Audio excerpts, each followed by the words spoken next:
الصديقين الغر الميامين لعنة الله على أعدائهم وقاتليهم وغاصب حقوقهم ومنكر فضائلهم أجمعين. أما بعد فقد قال الله تبارك وتعالى في كتابه المبين وقوله الحق بسم الله الرحمن الرحيم ألا بذكر الله تطمئن القلوب. صلوات پڑھتے ہیں محمد.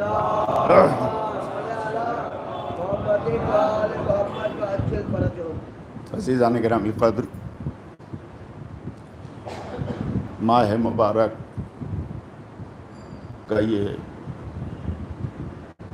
آخری عشرہ کہ جس کی ابتدا آج تاریخ کے ایک عظیم واقعے سے ہوئی ہے، اور وہ واقعہ ایسا ہے کہ ہر صاحب فکر، بافہم، معرفت رکھنے والے انسان کے دل و دماغ کو جھنجھوڑ کر رکھ دیتا ہے. ایک ایسی عظیم شخصیت عالم اسلامی ہی نہیں، عالم انسانیت سے دنیا سے رخصت ہو گئی کہ جس کے دروازے کسی خاص مذہب اور مسلک والوں یا کسی مکتب فکر کے ماننے والے کے لیے نہیں، بلکہ ہر علم دوست انسان کے لیے کھلے ہوئے تھے. کسی بھی فکر کا آدمی ہو، کسی بھی مذہب کا، ریلیجن کا آدمی ہو، اگر وہ ایک طالب علم کی حیثیت سے حضرت امیر المومنین کے دروازے پر آ گیا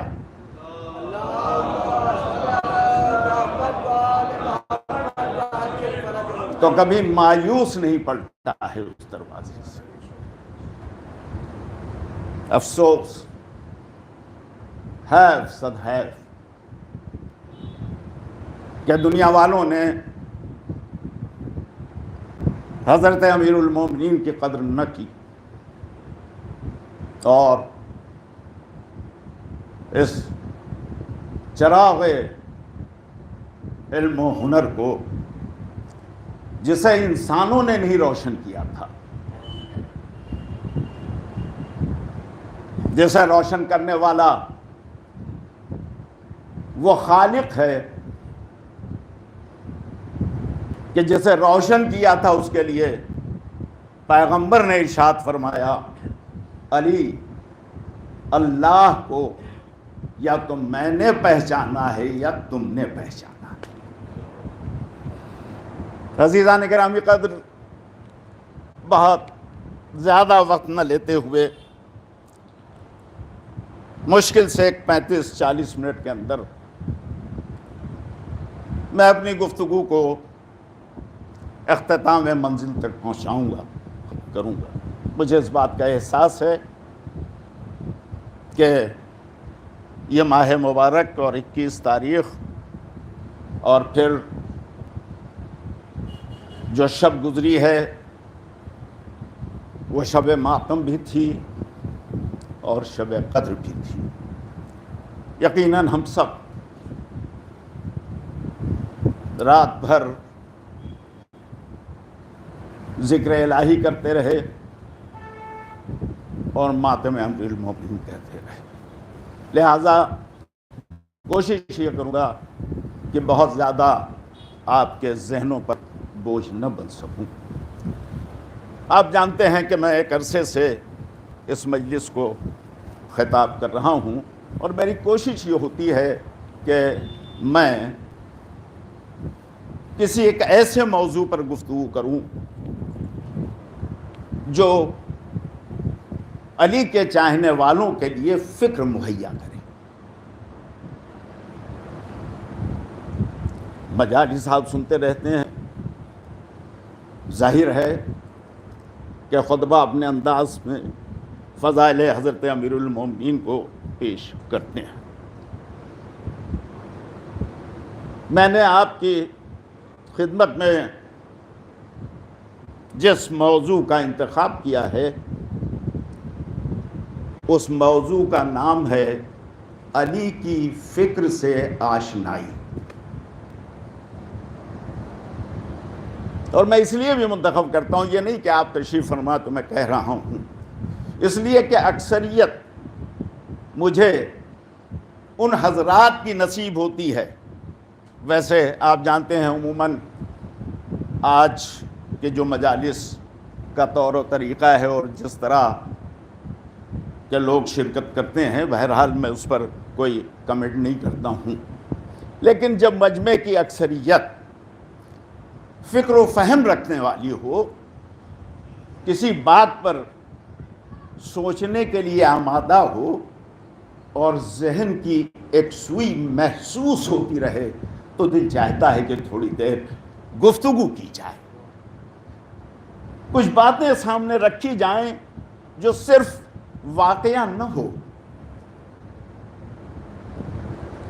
اور وہ ایسی بات بھی نہ ہو کہ جو عام طور پر سنتے چلے آ رہے ہیں آپ، نہیں، کچھ ایسی گفتگو ہو کہ جہاں فکر کے ایوینوز کھلتے ہوں۔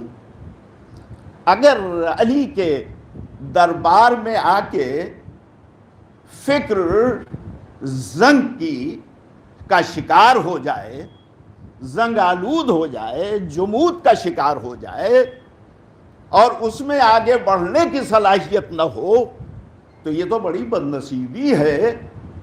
باب العلم کے دروازے پہ آ کے پیاسا اٹھ جائے، یہ تو بڑی بد نصیبی کی بات ہے۔ اسی لیے میں نے بغض ثواب سورہ مبارکہ رات کی آیت کریمہ ہے کہ جسے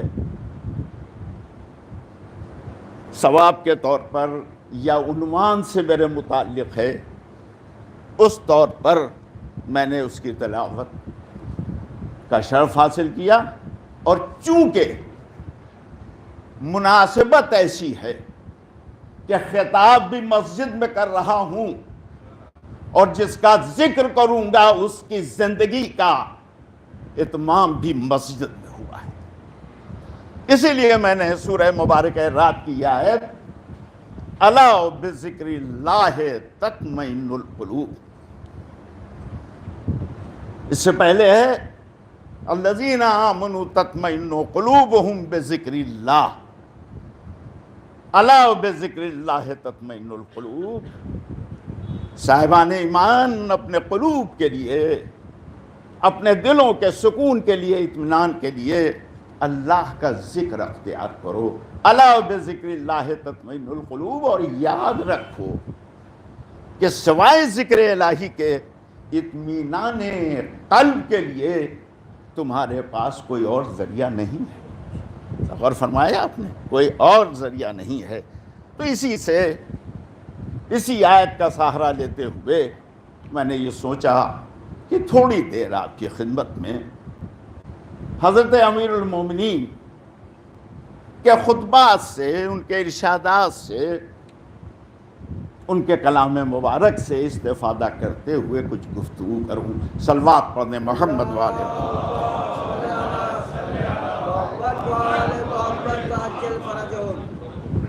آپ ماشاءاللہ نہج البلاغہ کا مطالعہ کرتے ہوں گے، اور کرنا چاہیے، پڑھنے کی کتاب ہے۔ آپ یقین جانیں کہ میں یہ تو نہیں کہہ سکتا کہ قرآن مجید سے پہلے، نہیں، قرآن مجید کے بعد وہ کلام الہی ہے، اور یہ اس کا کلام ہے کہ جس سے بہتر کوئی معرفت الہی نہیں رکھتا کائنات۔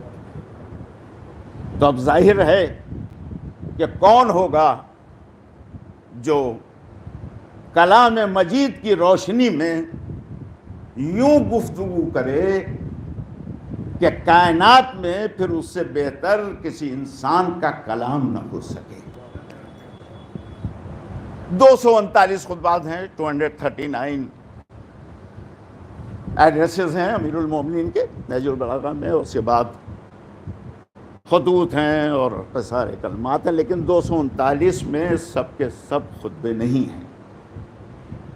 اس وعظ و نصیحت بھی ہے جسے علامہ سید رضی نے خطبے ہی میں شامل کر دیا ہے۔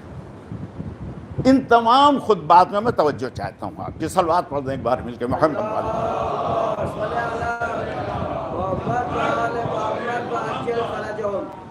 سب سے بہتر، یوں تو ہر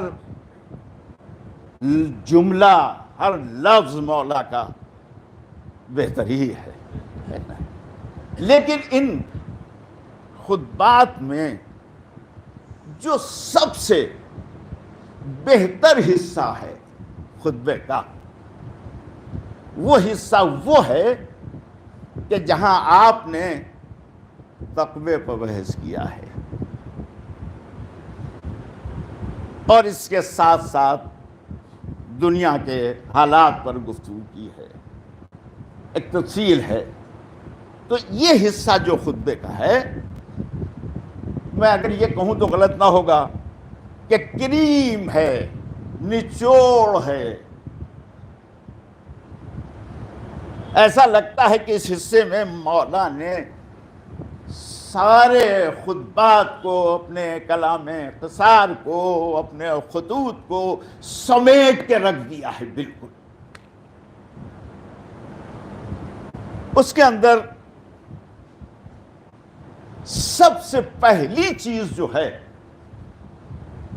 جس پر گفتگو فرمائی ہے مولا نے، وہ تقوی ہے۔ آپ نے بہت سنا ہے تقوی پر، ہے یا نہیں؟ اب میں یہ نہیں عرض کر سکتا ہوں، بڑی ضرورت ہوگی یہ بات کہنے میں، کہ آپ نے غور و فکر اسی طرح سے کیے جیسا علی چاہتے ہیں۔ کاش میرا جملہ آپ تک پہنچ جائے کہ کیا فکر، غور و فکر اسی طرح کی ہے جیسا مولا چاہتے ہیں، یا کچھ اور ہے؟ اگر مولا کی فکر ہماری عقلوں میں سما جائے تو پھر وہ مولا ہی نہیں ہے۔ صلوات پڑھیں ایک بار مل کے محمد والا۔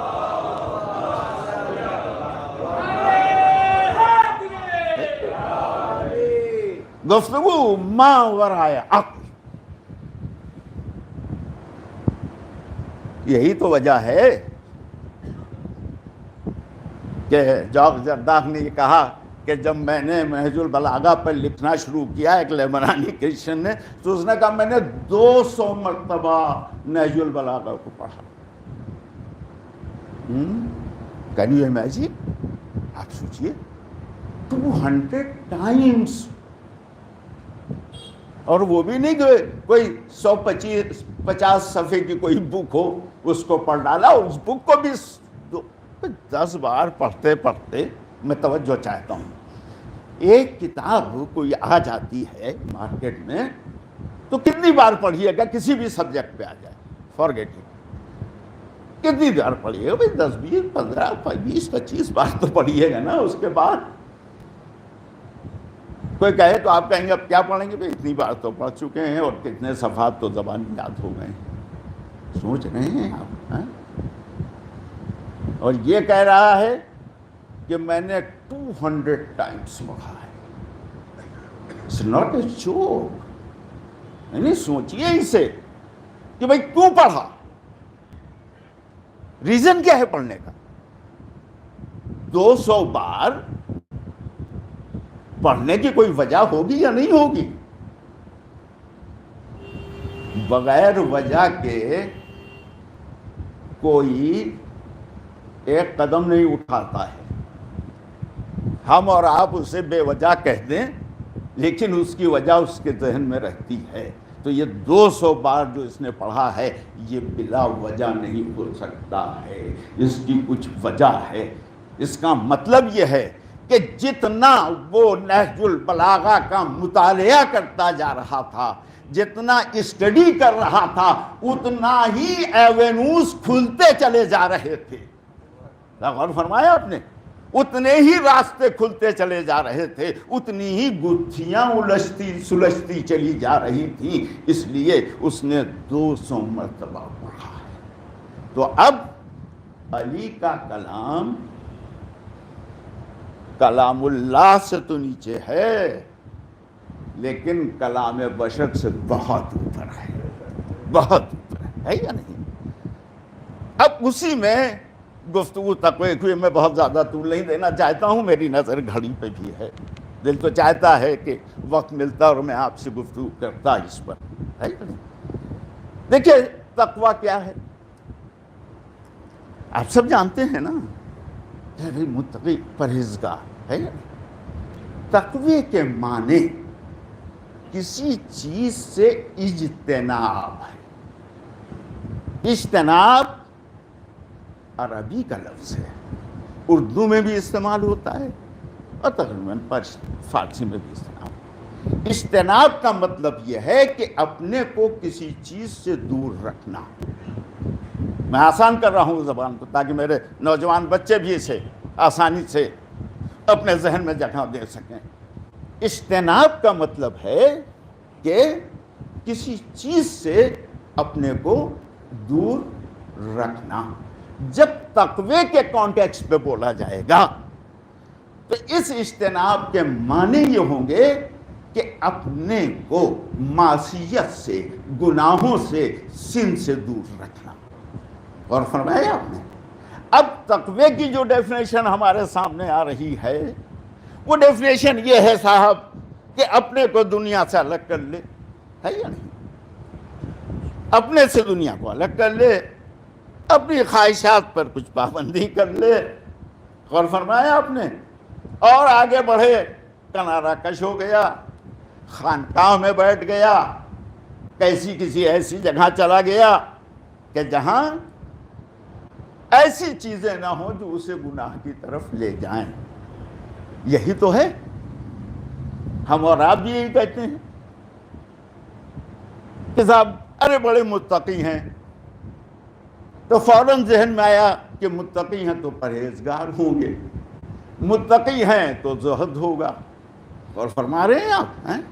اگر ہماری طرح علی بھی ڈیفائن کرے تو ہمارے اور علی کی عقل میں فرق کیا رہ جاتا ہے؟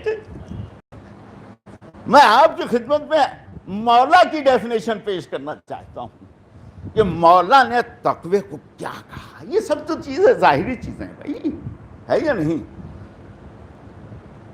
یہ کیسے پتا چلے گا کہ باطن میں کیا ہے؟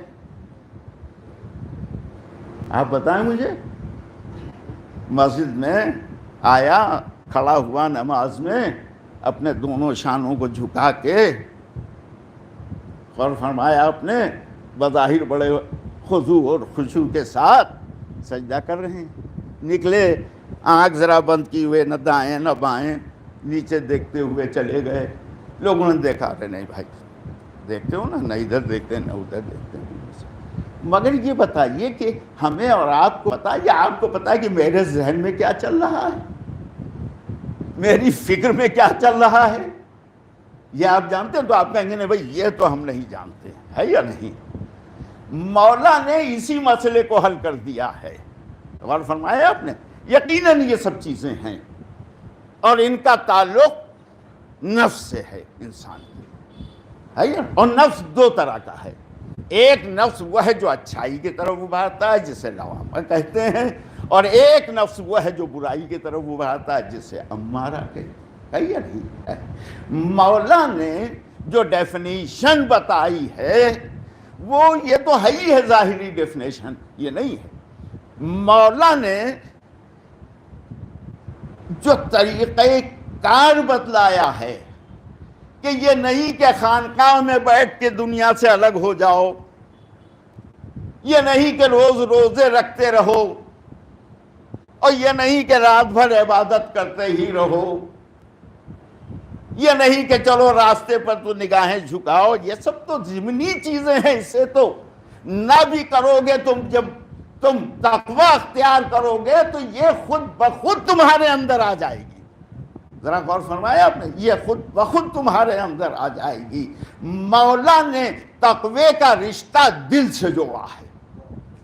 ذرا غور فرمایا آپ نے, دل سے تقوی کا رشتہ جوڑا ہے. اور اسی لیے میں نے اس آیت کو عنوان بیان قرار دیا ہے, الا بذکر اللہ تطمئن القلوب, یعنی دلوں کے سکون کے لیے سوائے ذکر الہی کہ کوئی اور ذریعہ نہیں ہے. تو اس کا مطلب یہ ہوا کہ اگر دل اس طرف رجوع ہو جائے, اور فرمایا رجوع ہونے کا مطلب یہ ہے کہ دل کو سکون مل جائے. صلوات پڑھ دیں ایک بار مل کے محمد والے, بہت جلدی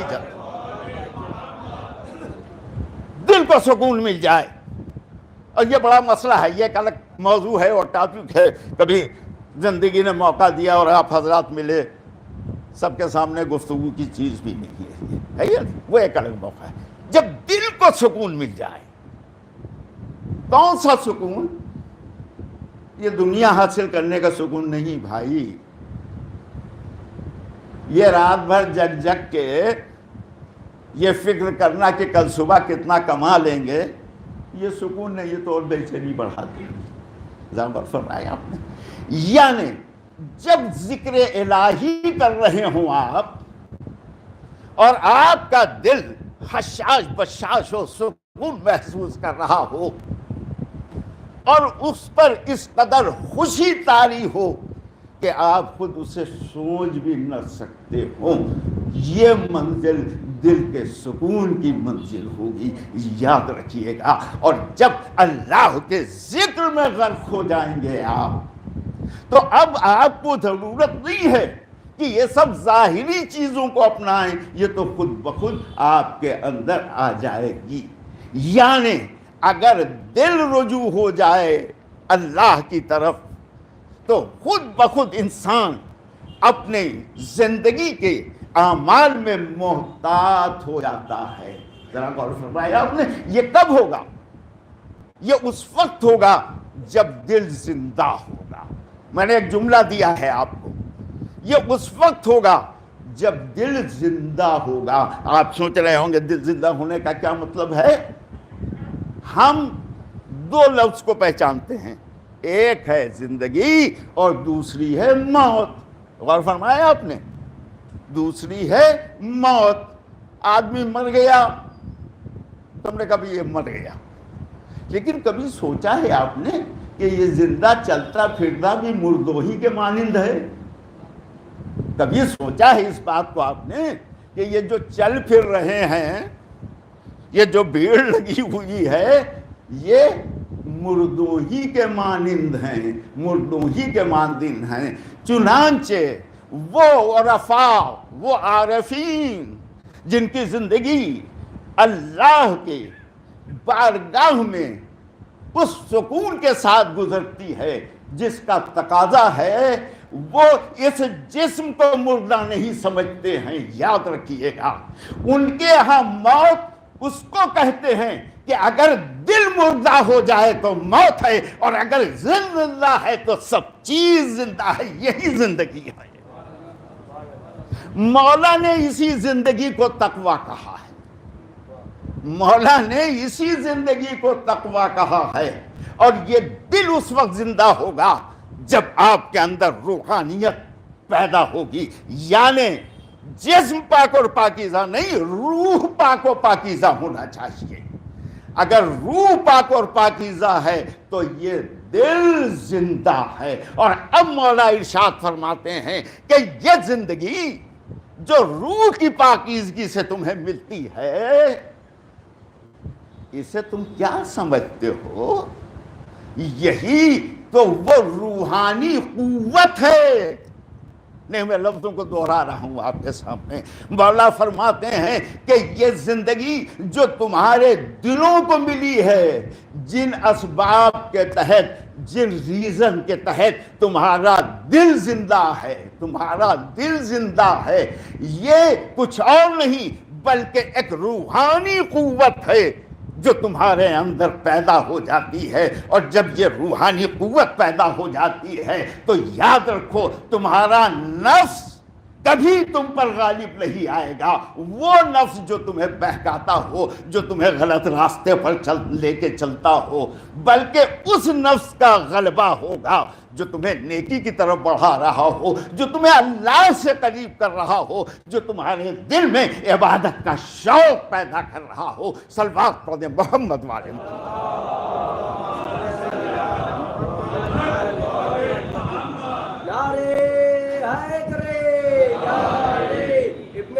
ملون پہ لعنت، بے شمار لعنت۔ امام زمانہ علیہ السلام ابن مولا حسن عسکری علیہ السلام کو جلد سے جلد زور ہونے کے لیے بابا سے بلند صلوات۔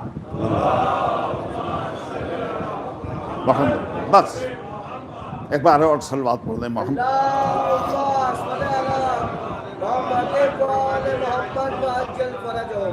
میں نہیں سمجھتا کہ میں کہاں تک کلیئر ہو چکا ہوں اس سبجیکٹ پر آپ کی خدمت میں۔ بس ایک تصور، ایک فکر، مولا کی فکر،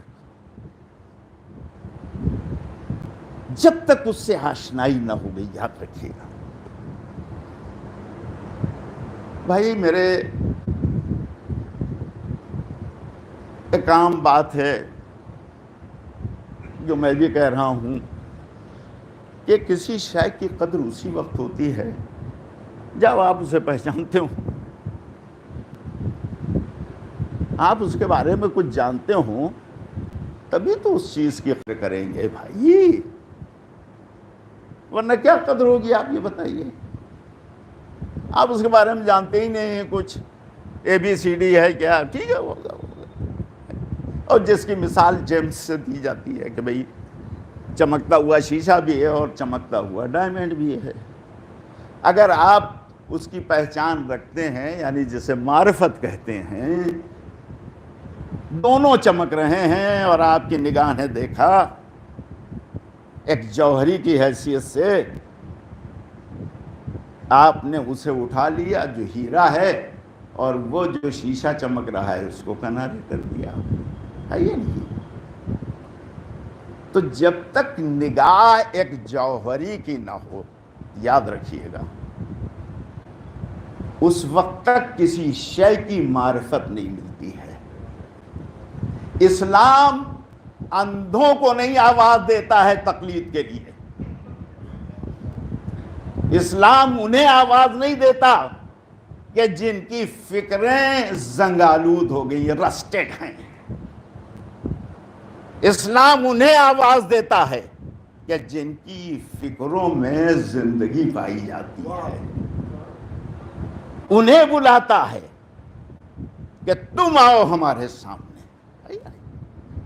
علی کی معرفت کے لیے تو میں، کون معرفت کرے گا جس کے لیے پیغمبر ارشاد فرما رہے ہوں، علی تمہارے فضائل اگر اس زمین کو کاغذ بنا دیا جائے، دریا کو سیاہی بنا دیا جائے، اور جتنے درخت ہیں انہیں کاٹ کے قلم بنا دیا جائے، اور جنات اور انسان دونوں مل کے بیٹھے لکھنے کو، ہے نا؟ اب وہ لفظیں آپ کے حوالے کر رہا ہوں،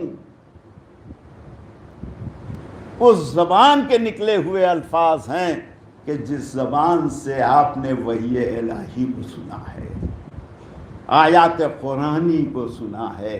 فرماتے ہیں کہ دریا خشک ہو جائیں گے، اللہ یہ نبی کہہ سکتے ہیں اور کون کہہ سکتا ہے؟ دریا خشک ہو جائیں گے، درخت ختم ہو جائیں گے، زمین بھر جائے گی، تمہارے فضائل نہیں سمیٹے جا سکتے ہیں۔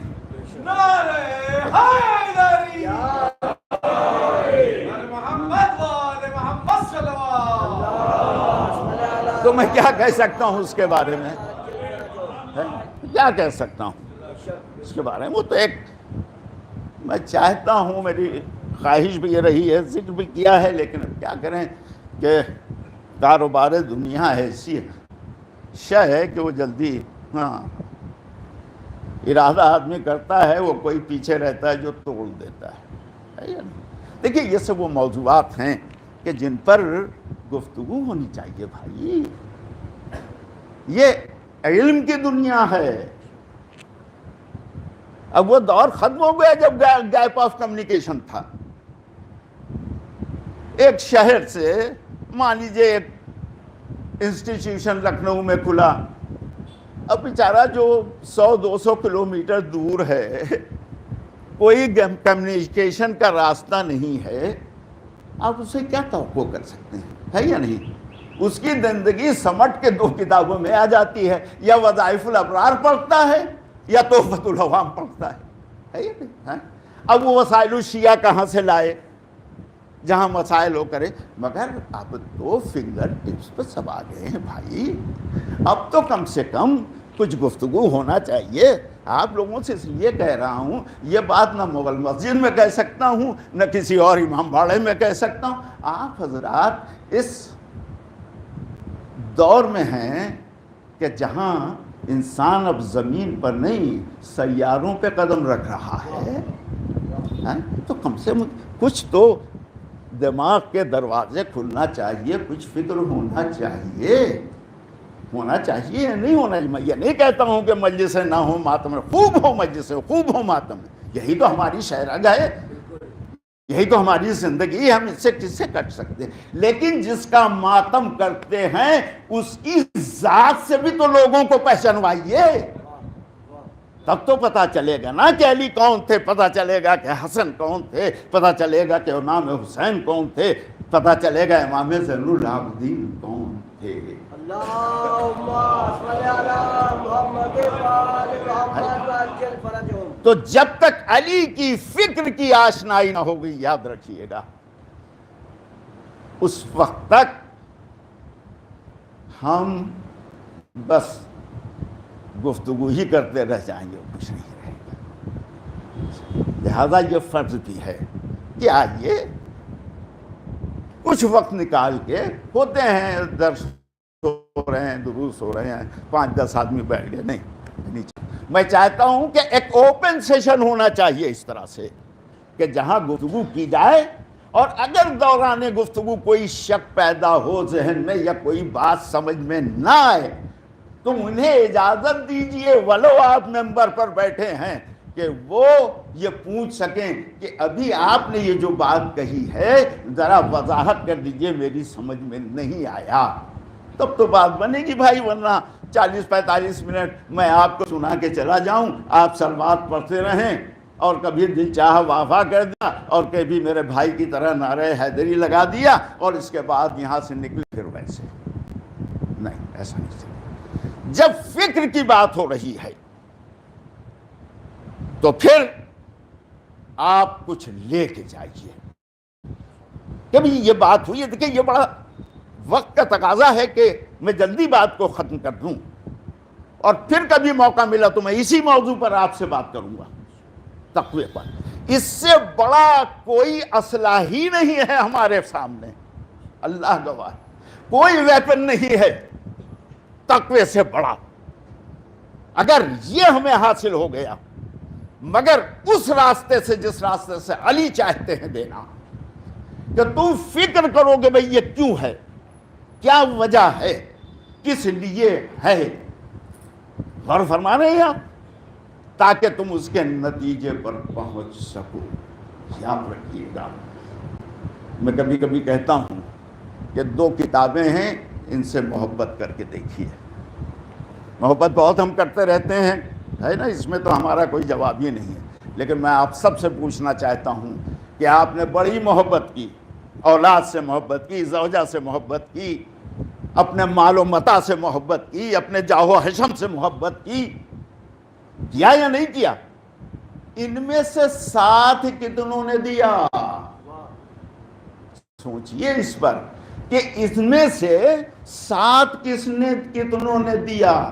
زندگی کے کسی موڑ پر اولاد چلی گئی چھوڑ کے, کسی موڑ پر مال چلا گیا چھوڑ کے, کسی موڑ پر زوجہ چلی گئی چھوڑ کے, ای ڈی آ گئی تو گھر بھی چلا گیا, بینک بیلنس بھی چلا گیا, کوئی ساتھ دینے والا نہیں ہے, ہے یا نہیں؟ تو ایسا دوست ڈھونڈو جو ساتھ دے. دنیا میں بھی ساتھ دے اور دنیا سے اٹھنے کے بعد بھی ساتھ دے. ایک بار قرآن اور نہج البلاغہ سے محبت کر کے تو دیکھو, دنیا بھی اچھی بنا دے گا, آخرت بھی اچھی بن جائے گی. ذرا دیکھو نا, محبت کرو نا. ابھی یہ سب فانی محبت میں کیا رکھا ہوا ہے, سب مقصد کی محبت ہے. محبت کرو جو دنیا اور آخرت میں ہو. اسی لیے بس مختصر کر رہا ہوں کہ اسی لیے ہم سب یہ کوشش کرتے ہیں کہ جس قدر ہو سکے ہم اہل بیت سے قربت اختیار کر سکیں. اہل بیت سے یہ جو محبت ہے, دیکھیں معنوی محبت ایک لفظ استعمال ہوتا ہے, ہاں حقیقی محبت یہ محبت نہیں مولا وہی قسمہ پرسی کا عالم ہے, مولا دے دیجئے, کچھ آ جائے گا تو نیاز کر دیں گے, یتیم خانے میں دے دیں گے, کسی غریب کو دے دیں گے. اما آ جائے گا تب دو گے. اگر مولا سے محبت میں مانگ رہے تو پہلے دے دو پھر سوال کرو, جو بھی ہو, ہے یا نہیں؟ نہیں, یہ معنوی محبت نہیں ہے, مان کیجئے گا, یہ تو ہم اپنے مقصد کے لیے کر رہے ہیں. نہیں, معنوی محبت وہ ہے کہ فاقہ کشی ہو اور یہ اطمینان رہے کہ ہم جسے چاہتے ہیں وہ کہیں نہ کہیں سے مہیا کر دے گا, کہیں نہ کہیں سے مہیا کر دے گا. اور ہوا ہے, دیکھیے دو لفظیں سن لیں آپ. آپ امام رضا علیہ السلام کی زیارت کے لیے جاتے ہیں یا نہیں؟ مولا کا دربار تو بہت بڑا ہے, مولا متقیان کا, وہ چھوڑ دیجیے, ارے ان کے بچوں کے پاس آئیے نا. امام رضا علیہ السلام 8ویں امام ہیں آپ کے, ہے نہیں؟ آپ کو پتا ہے امام کو امام رؤوف بھی کہا جاتا ہے, سنا ہے؟ کیوں کہا جاتا ہے امام رؤوف؟ اس لیے کہا جاتا ہے کہ اپنے چاہنے والوں کی مشکلات کو وہ دور کرتے ہیں, ان کی ضروریات کو پورا کرتے ہیں, ان کی دعاؤں کو مانتے ہیں اور اس کے راستے بتلاتے ہیں. یہ نہیں کہ لا کے ہاتھ میں دے دیا, نہیں, راستے, اور راستے بھی اس طرح سے بتلاتے ہیں کہ آدمی متعجب ہو کے رہ جاتا ہے, تعجب میں رہ جاتا ہے, کیا ہے. ایک شخص پریشان حال خود مولا ہی کے صحن میں بیٹھا ہوا ہے اور اس کے بعد سوچ رہا ہے کیا ہے, کہ دیکھا ایک بزرگ آئے, انہوں نے کیا بات ہے, انہوں نے پریشان کہا, انہوں نے کہا کہ جا نماز استغفار پڑھ, 2 رکعت نماز استغفار پڑھ, اور اس کا طریقہ بتا دیا. وہ گیا, اس نے پڑھا, اس نے کہا میری نماز ختم نہ ہوئی تھی, میرا مسئلہ حل ہو گیا. ہے یا نہیں؟ تو ذرا دل لگا کے دیکھو. بس عزیزان گرامی قدر, آج کی مجلس حضرت امیر المومنین علی ابن ابی طالب علیہ السلام کی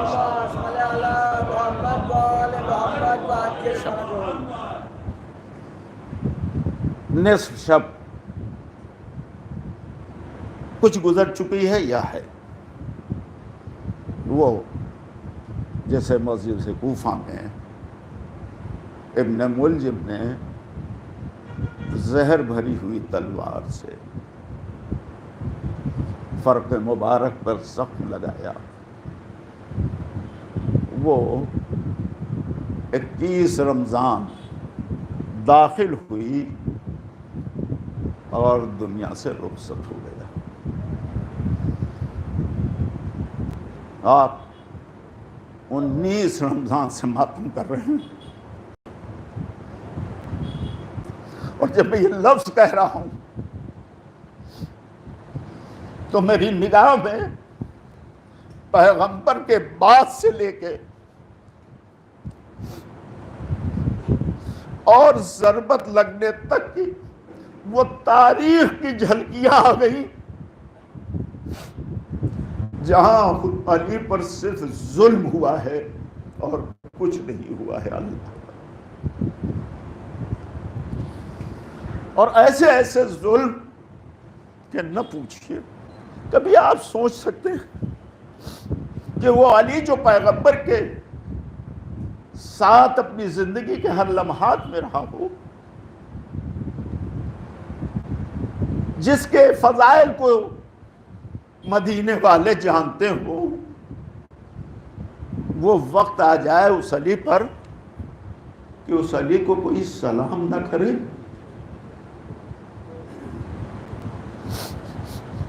روئیے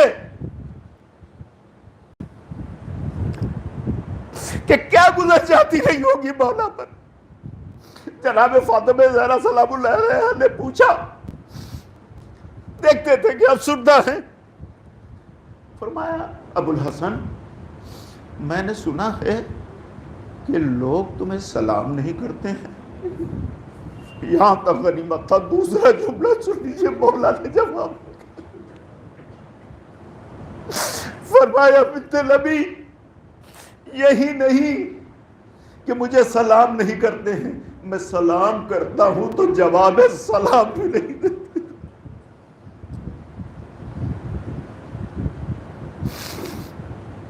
یہ وقت آ گیا، یہ دور آ گیا علی پر، اور نوبت سازش کی یہاں تک پہنچی کہ مولا مسجد میں نماز کے لیے گئے۔ جو واقعات ملتے ہیں وہ یہ ہے کہ جب ماہ مبارک داخل ہوا، شہر اللہ جب داخل ہوا تو علی کی کیفیت کچھ اور تھی۔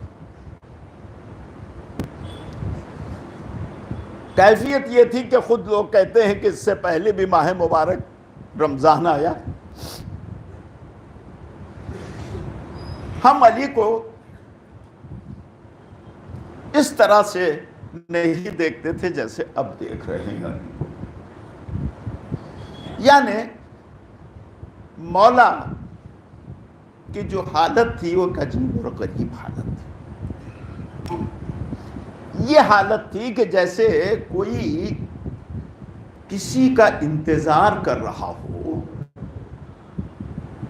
اور اس انتظار میں دیر ہو رہی ہو تو اس کے چہرے پر جو بے چینی کے آثار ہوں گے اسے آپ آسانی سے پڑھ لیں گے، اور اس کا اظہار اس وقت ہوا کہ جب خود مولا نے ارشاد فرمایا کہ بس اب یہ مہینہ ہے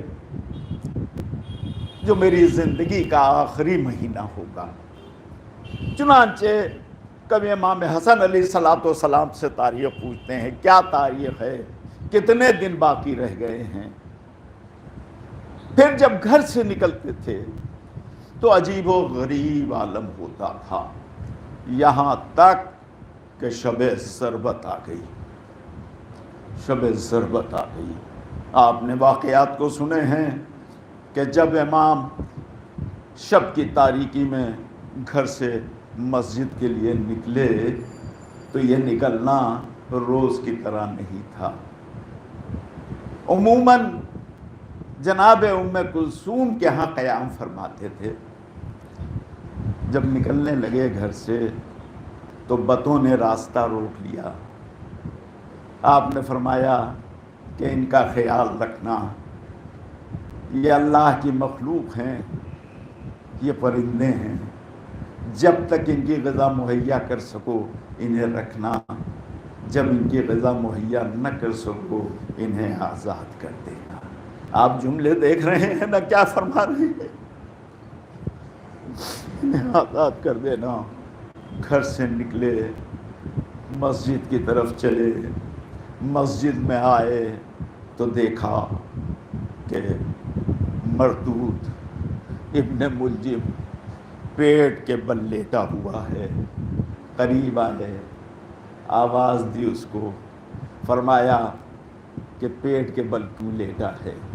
یہ شیطان کے لیٹنے کا طریقہ ہے، یا تو دائیں بل لیٹ یا بائیں بل لیٹ یا پھر پیٹھ کے بل لیٹ۔ ذرا غور فرما رہے ہیں آپ؟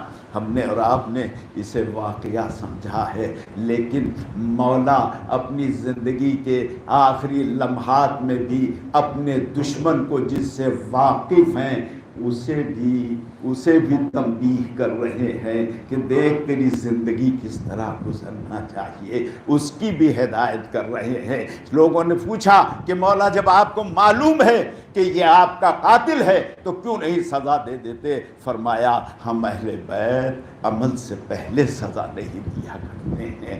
میرے عزیزو، یہ صرف گفتگو نہیں ہے، قیامت تک کے لیے ہم سب کے لیے ایک پیغام زندگی ہے کہ آپ کا مولا اٹھتے اٹھتے بھی دنیا سے رخصت ہوتے ہوتے بھی ہدایت کرتا ہوا جا رہا ہے۔ ارباب عزا، آپ کے واقعات آپ کے سامنے ہیں۔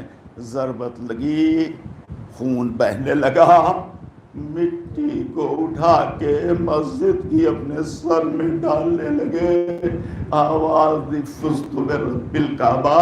امام حسن سے کہا نماز کو ختم کرو، آگے بڑھے، نماز پڑھائی، ایک گلیم لائی گئی اور اس گلیم میں امام کو لٹھایا گیا، لے کے چلے۔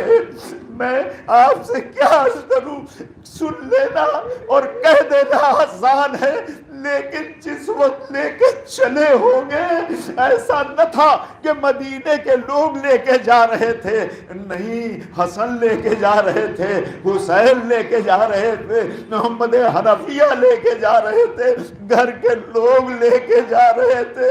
اے ارباب عزا، جب کسی گھر کے سرپرست کو اس عالم میں دیکھتے ہیں تو کیا حال ہوتا ہے؟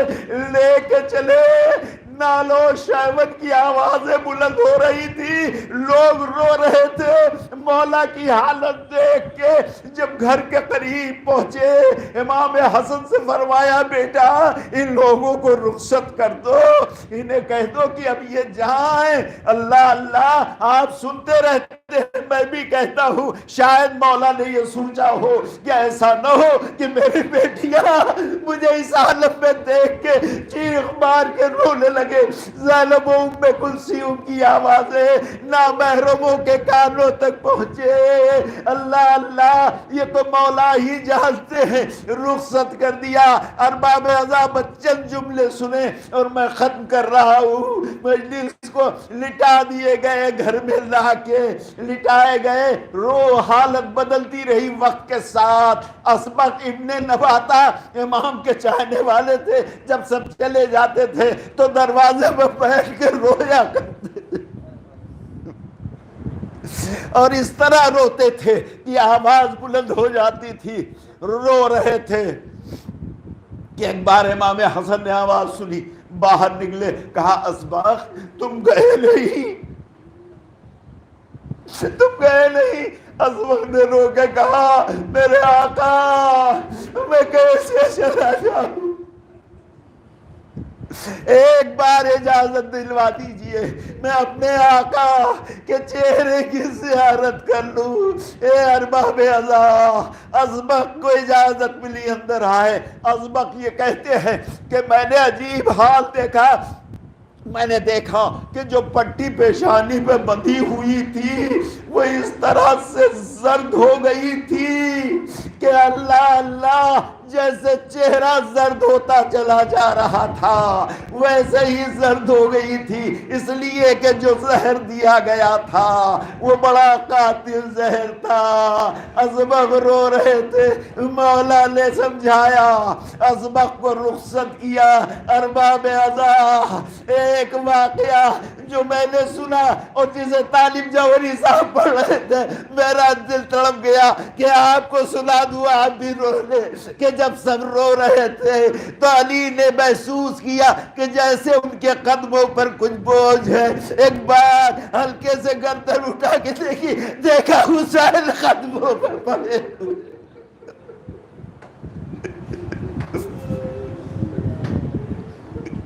حسین قدموں کو پکڑے ہوئے ہیں۔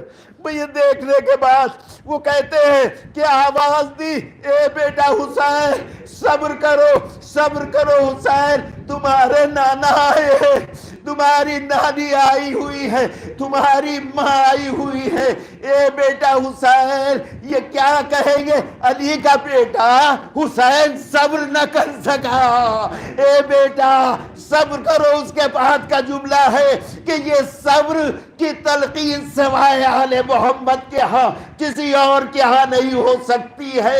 ارے علی نے حسین کو اس طرح سے صبر کی وصیت کی ہے، اور حسین جب کربلا میں علی اکبر کی آواز پر گئے اور تیر برچی کا سینے سے برچی نکالی، علی اکبر جب تڑپنے لگے تو ایک بار ہاتھ رکھ کے کہا بیٹا صبر کرو علی اکبر، وہ دیکھو آدم آئے ہیں، وہ نوح آئے ہیں، وہ ابراہیم آئے ہیں، وہ میرا نانا آیا ہے، تمہارا جد ہے، تمہاری جد آئی ہے، اے بیٹا صبر کرو۔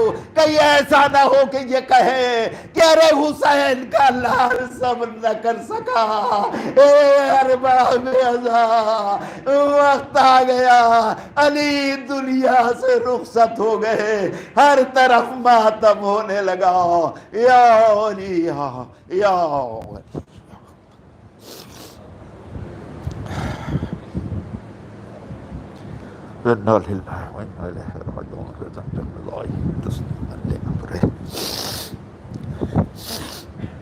پروردگار تجھے واسطہ ہے انہی ذوات مقدسہ کا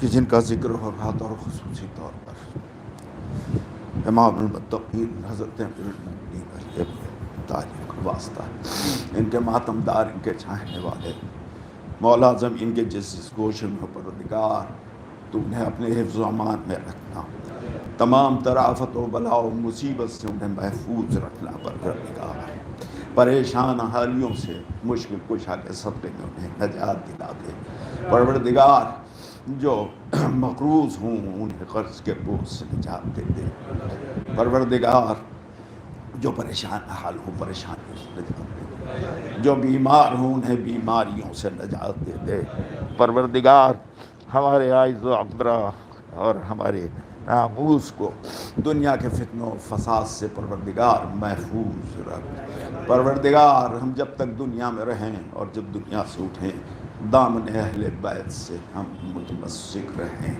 پروردگار، ہمارے عائز و اقبرا جو دنیا سے رخصت ہو گئے ہیں ان کی قبروں میں اپنی رحمتوں کو نازل فرما، ان کی مغفرت فرما، ان کے درجات کو بلند فرما پروردگار، اس قلیل عبادت کو شرف قبولیت عطا فرما دے پروردگار، اپنے آخری حجت کو وارث علی کے ظہور میں تعجیل فرما، ہمیں ان کے ایوان و انصار میں شامل ہونے کا شرف عطا فرما دیں۔ آپ حضرات سے گزارش ہے کہ ایک بار سورہ حمد اور 3 بار سورہ توحید پڑھ کر مرحوم شیراز دوسانی، ان کے والدین اور ان کے وہ عزیز و اقربا جو دنیا سے رخصت ہو گئے ہیں اور اپنے مرحومین کی ارواح کے لیے ایصال فرما۔